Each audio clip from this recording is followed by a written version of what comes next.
Hey there, it's Carrie. Thank you so much for joining me on this latest episode of Invisible Wounds Healing from Trauma.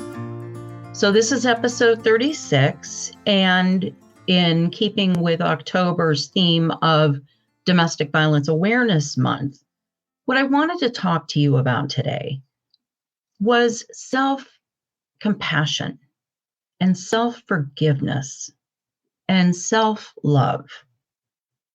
Whether you have had a relationship involving intimate partner or domestic violence in the past, whether you're in one currently, or whether you've just had trauma in general, this conversation fits all of those situations.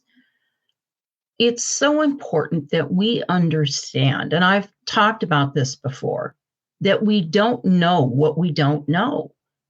So if we were raised in an environment or grew up in an environment where we had adversity, whether we had chaotic environments, toxic or absent parents or caregivers, if we were in any situation that we were not guided and supported and had boundaries set for us and shown how to show up in the world, show up not only as ourselves, but how to show up for other people. How are we supposed to know what a healthy or a good relationship looks like or feels like? We're not going to. We're not going to know. We are going to, not we are going to. What we want most for ourselves is we want to be loved and needed and heard and validated. Those are all absolutely important things that everyone needs. We want to be heard and understood. And, we want to have people, when we talk about things we've been through, we want to have people sit with us and be compassionate and listen and understand how we feel and how awful and hard it was and how much we've been struggling and how much we're still struggling. And all perfectly reasonable things to want for ourselves. But what we need to do is we need to, for ourselves, in our own hearts and souls, we need to understand that there were things we didn't know. There were things we were not taught or shown. We don't know how to have a healthy relationship. We don't know what that looks like. So if you've been in a relationship or are currently in a relationship involving intimate partner violence, it is not your fault, not in any way, shape, or form. We love whom we love, and we fall in love with whom we fall in love with. And oftentimes it feels like it's out of our control. And I know for me, when I fell in love with my abuser, it was just this instantaneous love bombing. He fed all of my needs and wants and desires as a person, not just as a woman, a girl at that time. When I met him, I was 16. But he fed all of those holes inside of me that I was so desperately trying to plug up, trying to feel better, trying to find a way to to function and to be in the world. I had no idea how to do it. And, they're so charming and they are so intense and passionate. And, they shower us with all of the love and attention and, all of those things that we want for ourselves. And so, of course, we're going to fall for that. Why wouldn't we? Who wouldn't? It's perfectly understandable. And when we're in these relationships and things begin to happen and, our partners begin to hurt us, and it doesn't have to be physical.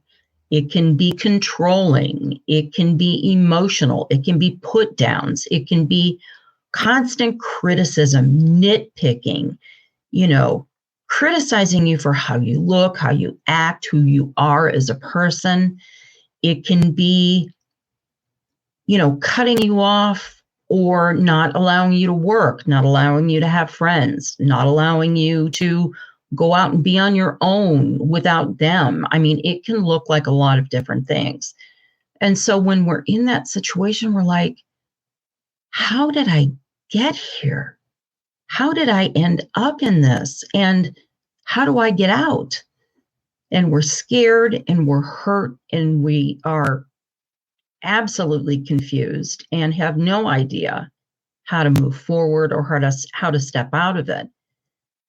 And then, after an incident happens, they blow up, they hurt us in whatever way they do.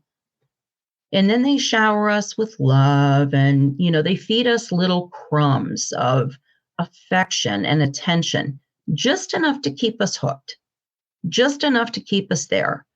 It's what we live for. We're starved for it. So that give and take that they do, the take is the abuse. And then the give is that shift of, I'm so sorry. I don't know what came over me. I'll never do it again. It'll never happen again. My abuser was like, I'll get help. He actually told me that he was getting help and seeking counseling and going to a counselor when I had left him. And his mother even, and this was all over the phone. We had landline phones. This was, long ago before the internet and cell phones. So his mother would even call me and talk to me and say, he's going to a counselor, he's getting help, he's doing so much better. And I would go back and it was all a lie. So we want to believe what our abusers tell us. We love them for whatever reason. We love them. And we stay stuck. We stay trapped. We just wait for those, it'll blow over. I'll get through it. It'll go by and, then everything will be okay. I'll make it through. And it doesn't work that way. A relationship involving abuse of any sort will never be okay. It will never sort itself out. It will never be real. It will never be nurturing. It will never be healthy. It will never, ever be good for you. And relationships are all about finding someone that, shares our values and shares our vision of the world and, how we see it. And someone who is loving and kind and caring and supportive and respectful. It is, everybody has moments in a relationship of any kind. People say things out of anger. They hurt each other unintentionally. They get mad. You say things that make little digs at people sometimes to get their attention. It's just being human. That's what people do. We are fallible. We have faults. We are not perfect. We never will be. And, those are the kinds of things that happen in a regular relationship where after it happens, you can sit down with somebody and talk it through. And you can say to them, that really hurt me. And they can hear you and listen, and they can truly acknowledge their mistake. And they make changes so that it doesn't happen again. That's what happens in a healthy relationship. In an abusive relationship, they say they're going to change. They say they're going to fix things. They say they won't do it again. And that is a lie. It is just a lie. It is not the truth. They don't see that they even have a problem. They don't think they have a problem at all.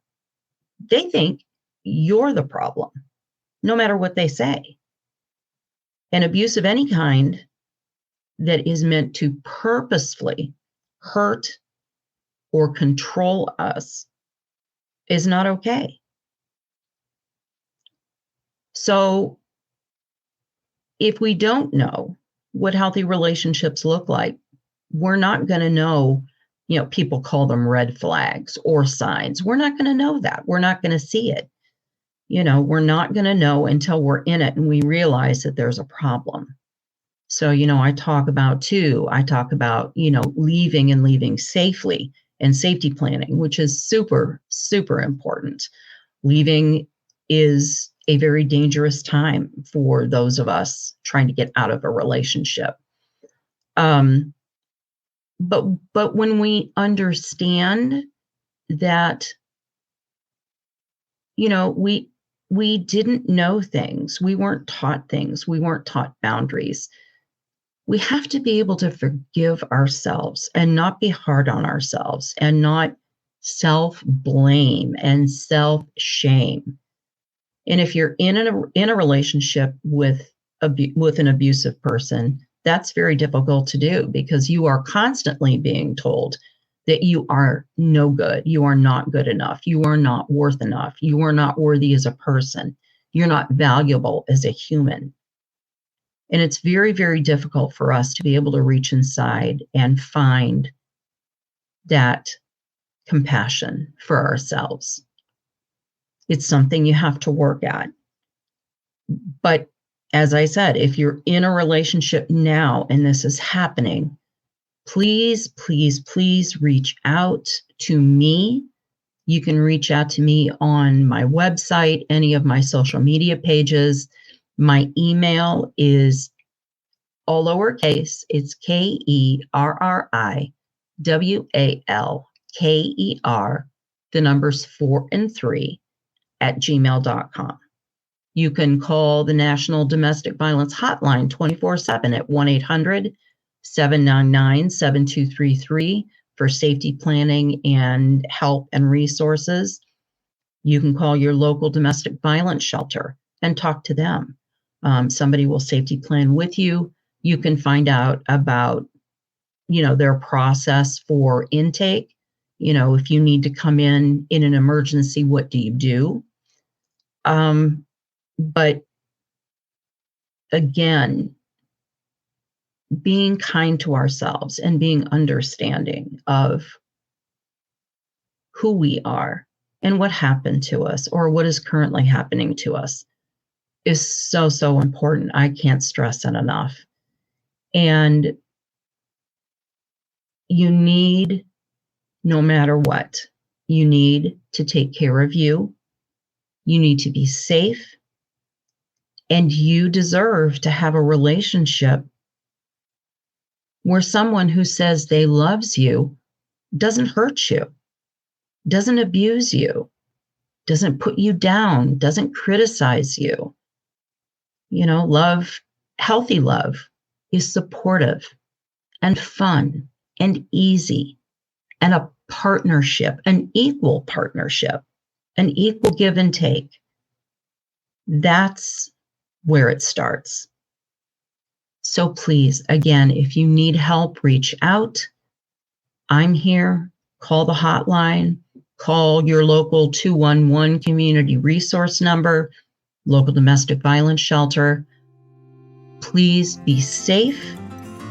Please take extra good care of yourself. And we'll talk soon.